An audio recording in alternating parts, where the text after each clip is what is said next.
Welcome to food awesome. இன்றைக்கி நம்ம என்ன செய்ய போகிறோன்னா செட்டிநாடு அரைச்சி விட்ட மட்டன் குழம்பு தான் நம்ம செய்ய போகிறோம். இது ரொம்பவே அட்டகாசமாக இருக்குங்க. இட்லி தோசைக்கும் ரைஸுக்குமே ரொம்ப நல்லாயிருக்கும். இது நம்ம மசாலா ஃப்ரெஷ்ஷாக நம்ம அரைச்சி தான் நம்ம இன்றைக்கி செய்ய போகிறோம். அது எப்படி செய்கிறது இந்த வீடியோவில் பார்க்கலாம். அதுக்கு முன்னாடி எங்கள் சேனலை நீங்கள் மறக்காமல் சப்ஸ்கிரைப் பண்ணுங்கள். பக்கத்தில் இருக்க நோட்டிஃபிகேஷன் பெல்லையும் நீங்கள் கிளிக் பண்ணிக்கோங்க. இப்போ நம்ம மசாலா வறுத்து எடுத்துக்கலாம். அதுக்கு நம்ம கடாயில் 1 டீஸ்பூன் அளவுக்கு நம்ம எண்ணெய் சேர்த்துக்கலாம். இந்த வறுக்கிற ஐட்டம்ஸ்க்கெலாம் நம்ம ரீஃபைண்ட் ஆயில் நம்ம சேர்த்துக்குவோம். இப்போ எண்ணெய் நல்லா காஞ்சதுக்கு அப்புறமா நம்ம காஷ்மீரி ரெட் சில்லி ஒரு 6 மிளகா நம்ம சேர்த்துக்கலாம். இது நல்ல கலர் கொடுக்கும். அதுக்கு காரம் ரொம்ப கம்மியாக இருக்கும். இல்லை உங்கள்கிட்ட இந்த மிளகா இல்லைன்னா நீங்கள் சாதாரணமான மிளகாயை நீங்கள் ஆட் பண்ணிக்கலாம். நீங்கள் இந்த மசாலா வறுக்கும்போது சிம்மில் வச்சே வருங்க. இப்போ நம்ம இந்த கொத்தமல்லி விதைகள் நம்ம 1 டேபிள் ஸ்பூன் அளவுக்கு நம்ம சேர்த்துக்கலாம். ரொம்ப சேர்த்துக்கிட்டோன்னா நம்ம இந்த தனியா விதைகள் அந்த வாசனை ரொம்ப அதிகமாக இருக்கும். அதனால் நம்ம கம்மியான அளவே நம்ம சேர்த்துக்கலாம். இது 1/2 கிலோ மட்டனுக்கான அளவு. இது 1 டீஸ்பூன் அளவுக்கு நம்ம ஜீரகம் சேர்த்துக்கலாம். 1 டீஸ்பூன் அளவுக்கு நம்ம சோம்பு சேர்த்துக்கலாம். இது கூடவே நம்ம ஸ்டார் அன்னி சொல்லுவோம் இல்லையா, அது ஒன்று ஆட் பண்ணிக்கலாம். இது கூடவே கிராம்பு 4 நம்ம சேர்த்துக்கலாம். இது கூடவே மிளகு நம்ம ஒரு 1/2 டீஸ்பூன் அளவுக்கு நம்ம சேர்த்துக்கலாம். இது கூடவே பட்டை 2 இன்ச் அளவுக்கு நம்ம சேர்த்துக்கலாம். 2 ஏலக்காய் நம்ம ஆட் பண்ணிக்கலாம். இது எல்லாத்தையுமே நம்ம நல்லா நம்ம வறுக்கணும். அந்த பச்சை வாசனை போய் நல்லா அந்த மசாலோட வாசனை வர வரைக்கும் நல்லா நம்ம வறுத்துடலாம். சிம்மில் வச்சே நீங்கள் வறுத்துருங்க. நீங்கள் அதிகமான தீயில் வறுத்திங்கன்னா கறிக்கிறோம். அப்புறம் உங்களுக்கு அந்தளவுக்கு டேஸ்ட் உங்களுக்கு குழம்பு இருக்காது.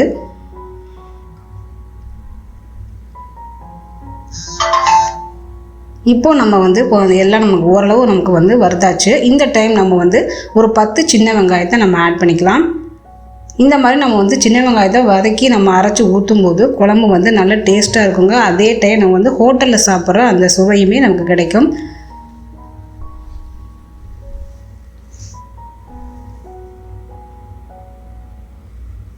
இப்போது வெங்காயம் வதங்கியாச்சு. இந்த டைம் நம்ம கொஞ்சமாக நம்ம கருவேப்பிலையை நம்ம சேர்த்துக்கலாம்.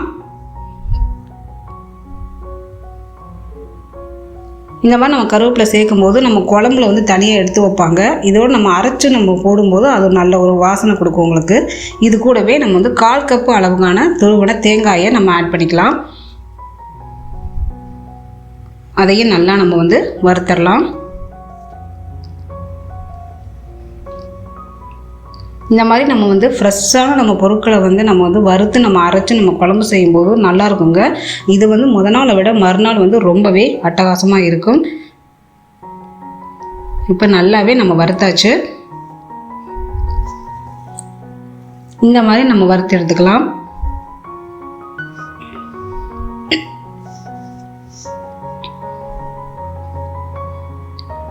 இப்போ அந்த மசாலா நல்லா ஆற வச்சு நம்ம அரைச்சி எடுத்துக்கணும். இப்போ நம்ம குக்கரில் 3 டேபிள் ஸ்பூன் அளவுக்கு நம்ம எண்ணெய் ஊற்றிக்கலாம். எண்ணெய் நல்லா காஞ்சதுக்கு அப்புறமா சும்மா 2-3 கருவேப்பிலையை நம்ம ஆட் பண்ணிக்கலாம். இந்த மாதிரி எண்ணெயில் நல்லா பொரிய விடும்போது நல்லா வாசமாக இருக்கும். இது கூடவே ஒரு 10 சின்ன வெங்காயத்தை நான் ரவுண்டாக கட் பண்ணி வச்சுருக்கேன்.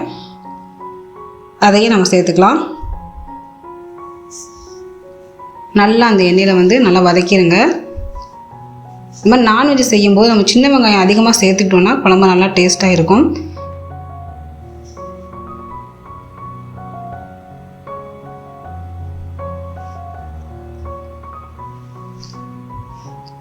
சின்ன வெங்காயம் நல்லா அந்த எண்ணெயில் நல்லா வதங்கட்டும். வதங்கிட்டு இருக்கும்போதே நம்ம ஒரு மீடியம் சைஸ் பெரிய வெங்காயத்தை நம்ம இதில் கட் பண்ணி சேர்த்துக்கலாம். இந்த மாதிரி நீளமாக நீங்கள் கட் பண்ணி சேர்த்துக்கோங்க. நல்லா பொன்னிறமாக நல்லா வதக்கி எடுத்துக்கோங்க. நீங்கள் எந்த அளவுக்கு வெங்காயத்தை வதக்குறீங்களோ அந்த அளவுக்கு நீங்கள் எந்த ஒரு ரெசிபியாக இருந்தாலும் நல்லா உங்களுக்கு டேஸ்ட் நல்லா எடுத்து கொடுக்கும்.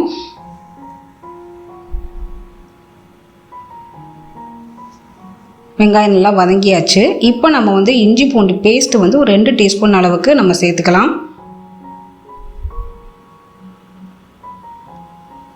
இஞ்சி பூண்டோட பச்சை வாசனை போகிற வரைக்கும் நல்லா நம்ம வதக்கிடலாம்.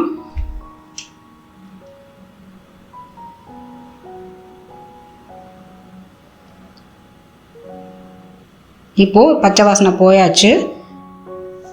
இந்த டைம் நம்ம வந்து கழுவி வச்சுருக்கிற நம்ம மட்டனை வந்து நம்ம ஆட் பண்ணிடலாம். மட்டன் வந்து ஒரு 1/2 கிலோ அளவான மட்டன், அதை எலும்போடு சேர்த்து வாங்கிக்கோங்க. அப்போ தான் உங்களுக்கு வந்து குழம்பு நல்லா டேஸ்ட்டாக இருக்கும். இப்போ நம்ம வந்து மட்டனை நம்ம ஆட் பண்ணிடலாம். நம்ம வந்து மட்டனை வந்து முன்னால் வேக வச்சு நம்ம எடுக்கலை, டைரெக்டாகவே நம்ம வந்து வதக்கி நம்ம அரைச்சி நம்ம மசாலா அரைச்சி ஊற்றி நம்ம செய்ய போகிறோம். மட்டனை போட்டுட்டு நல்லா அந்த வெங்காயத்தோடு நல்லா நீங்கள் மிக்ஸ் ஆகிற மாதிரி நல்லா வதக்கி விட்டுக்கோங்க. வெங்காயமும் மட்டனும் நல்லா மிங்கிள் ஆகணும்.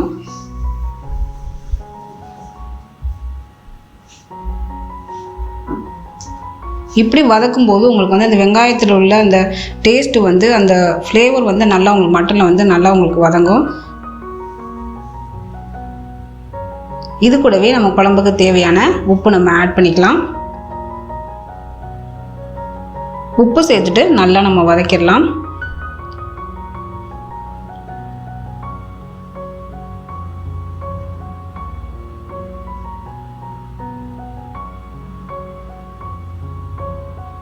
இப்போ வந்து நம்ம வந்து மஞ்சள் தூள் 1 டீஸ்பூன் அளவுக்கு நம்ம சேர்த்துக்குவோம்.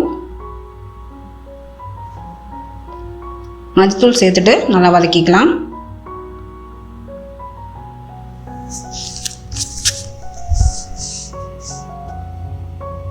இப்போது நம்ம வந்து தனி மிளகாய் தூள் 1 டீஸ்பூன் அளவுக்கு நம்ம சேர்த்துக்கலாம். இல்லை நீங்கள் வீட்டில் ஏதாவது பொடி ஏதாவது அரைச்சி வச்சுருந்தீங்கன்னா அது கூட நீங்கள் ஆட் பண்ணிக்கோங்க. மிளகாய்த்தூள் ஆட் பண்ணதுக்கப்புறமா நல்லா நம்ம வந்து மிக்ஸ் பண்ணி விட்டுறலாம். இப்போது வதக்குனதுக்கப்புறமா நம்ம 2 மீடியம் சைஸ் தக்காளி நம்ம இந்த மாதிரி கட் பண்ணி நம்ம சேர்த்துக்குவோம்.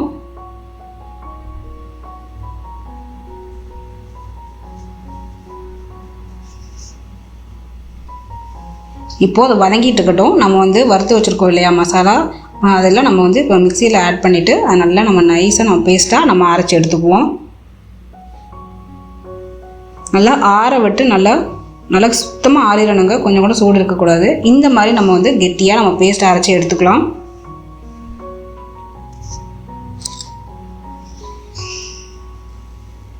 இப்போது நம்ம வந்து மட்டன் நல்லா வதங்கினதுக்கப்புறமா நம்ம அரைச்சி வச்சுருக்கிற பேஸ்ட்டு நம்ம வந்து அதில் ஆட் பண்ணிட்டோம். அந்த மசாலாவை ஆட் பண்ணதுக்கப்புறமா நல்லா நம்ம வதக்கி விட்டுறலாம்.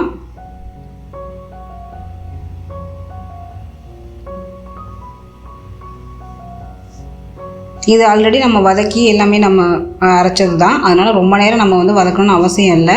இந்த மசாலா ஊற்றி நல்லா எல்லா பக்கமும் நல்லா ஸ்ப்ரெட் ஆகிற மாதிரி நல்லா வதக்கி விட்டுருவோம். இப்போது அந்த ஜாரில் கொஞ்சமாக தண்ணி ஊற்றி நம்ம அலசி ஊற்றிடலாம்.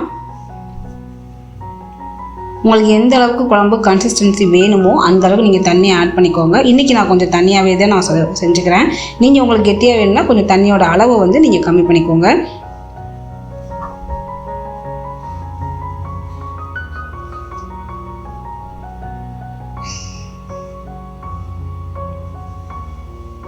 இப்போ தேவையான அளவு நான் தண்ணி சேர்த்துட்டேன். இந்த டைம் நீங்கள் வந்து உப்பு நீங்கள் செக் பண்ணிக்கோங்க. எனக்கு உப்பு போதும், உங்களுக்கு வேணும்னா நீங்கள் ஆட் பண்ணிக்கோங்க.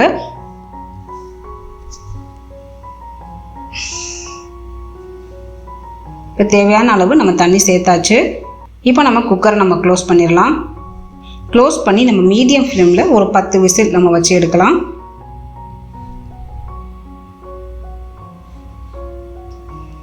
இப்போது விசில் வந்தாச்சு, ஸ்டீமும் போயாச்சு. இப்போ நம்ம குக்கரை ஓப்பன் பண்ணி நம்ம பார்க்கலாம். பாருங்கள் நல்லாவே கொதிக்குது, இன்னமும் கொதிச்சிட்ருக்கு. நல்லா எண்ணெயெல்லாம் பிரிஞ்சு வந்து சூப்பராக நமக்கு வந்து இந்த மசாலா வாசனையே நல்லா அமோகமாக இருக்குது. நல்லா டேஸ்ட்டாகவும் இருக்குங்க. இது நீங்கள் ட்ரை பண்ணி பாருங்கள். இது வந்து இட்லி, தோசை, ரைஸ் எல்லாத்துக்குமே நம்ம சேர்த்துக்கலாங்க, ரொம்ப நல்லாயிருக்கும். இப்போ நமக்கு சூப்பரான சுவையான செட்டிநாடு அரைச்சி விட்ட மட்டன் குழம்பு நமக்கு தயாராகிடுச்சு. இந்த ரெசிபியை நீங்கள் ட்ரை பண்ணி பாருங்கள். செஞ்சு பார்த்துட்டு எனக்கு கமெண்ட் பண்ணுங்கள். இந்த வீடியோ பிடிச்சிருந்ததுன்னா உங்கள் ஃப்ரெண்ட்ஸுக்கு நீங்கள் ஷேர் பண்ணுங்கள், லைக் பண்ணுங்கள். நன்றி.